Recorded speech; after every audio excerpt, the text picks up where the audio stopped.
Start. हमें चाहिए एक bowl, slime glue, activator, spoon और glitter. So let's get start. अब हम डालेंगे ग्लू,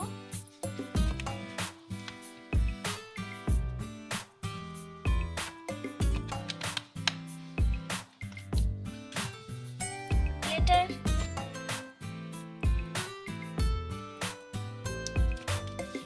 एक्टिवेटर,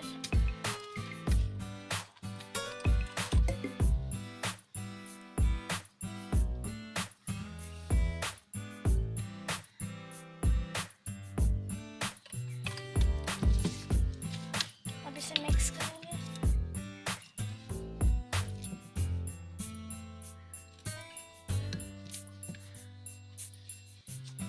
थोड़ा सा और एक्टिवेटर डाल दें।